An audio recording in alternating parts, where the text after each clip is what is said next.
Est-ce que Massy allait enfin signer son premier succès cette saison? Est-ce que Vannes allait se rattraper de son faux pas de week-end passé? La 6e journée de Pro D2, de passage par le stade Jules Ladoumègue, devait permettre de répondre à ces interrogations entre un RCME et un RCV clairement à la lutte pour leur maintien en bas de classement. D'entrée, vent dans le dos, ce sont les Bretons qui vont s'envoyer davantage, à l'instar de l'arrière Anthony Boutier qui, après cette récupération post-Chandelle, va tout simplement mystifier toute la défense. Le numéro 15 est repris de peu par des Massicois qui tombent trop de ballons dans ce match pour faire durer leurs actions et ainsi exister. Et comme leur conquête souffre aussi, ce sont les Vannetais qui sont convaincants. Après plusieurs pénalités récupérées dans ce secteur, cette mêlée à 5 mètres encore dominatrice met à la faute l'adversaire. L'arbitre M. Régis Guatelli accorde logiquement ce premier essai. C'est donc un essai de pénalité qui voit les Morbihanais mener 7-1 à la marque. Comme l'ouvreur néo-zélandais Ashley Moeke est aussi précis face au bar que dans la conduite du jeu, le RCV mène 10-0 après un plaquage haut adverse. Il est encore question de plaquage haut à la demi-heure de jeu.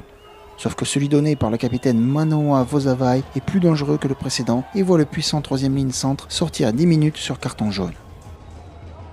Johannes Graf va ensuite régler la mire face au poteau quelques minutes plus tard, des 45 mètres face au vent, alors qu'un joueur vannetais n'avait pas relâché au sol.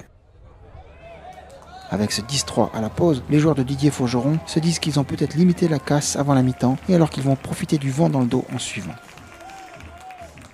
Le scénario semble leur donner raison, car si le ballon tombe toujours autant, l'ouvreur et buteur sud-africain des Franciliens réduit la marque à 10, 6 et moins 4 après qu'un plaqueur ait encore été sanctionné au sol. Mais il y a bien un secteur qui ne va pas changer tout au long de cette rencontre, c'est la mêlée fermée. Les blancs et noirs sont toujours aussi sereins et M. Guatelli perd patience. Pour faute répétée dans cette épreuve de force, le gaucher Sofiane Chela abandonne ici les siens à un moment critique. C'est encore cette même épreuve de force de la mêlée fermée qui permet à H. Moeke de taper et réussir cette nouvelle pénalité qui récompense la plus grande maîtrise des coéquipiers de l'ailier Faraj Fartas, très remuant lors de cette opposition, mais qui ne trouve pas encore de solution dans le jeu courant pour passer la ligne ballons en main.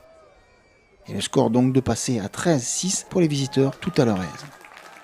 Qu'importe, Vannes fait la course en tête et construit sa victoire avec patience entre charge puissante et occupation. Alors que les Bretons tentent de marquer l'essai du break, l'ailier casqué Aubin Mendes en bout de ligne va tenter cette interception qui se traduit par un en avant volontaire dans une zone de marque selon le corps arbitral.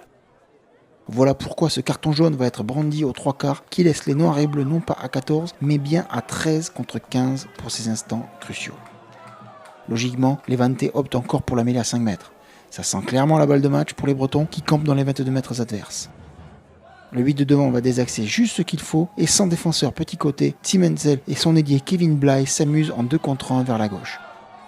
L'ailier va là marquer ce qui ressemble à l'essai du break avec un 18-6 au score, la transformation n'étant pas marquée. Avec 2 essais à rien et 5 minutes à jouer, la victoire semble acquise et les hommes du RCV peuvent prétendre au bonus offensif en cas de 3e essai marqué. La mêlée est cette éternelle rampe de lancement qui ne cesse d'avancer et de provoquer les fautes adverses. Mais bizarrement, les hommes de Spitzer et Fraser optent pour la pénalité pour sécuriser la victoire au détriment d'un possible point de bonus supplémentaire. Ashley Moeke ne se fait pas prier de la gauche sur son bon pied et à 21-6, la victoire est ainsi scellée. Massy n'y arrive toujours pas en ce début de saison, concédant déjà une 3e défaite à domicile.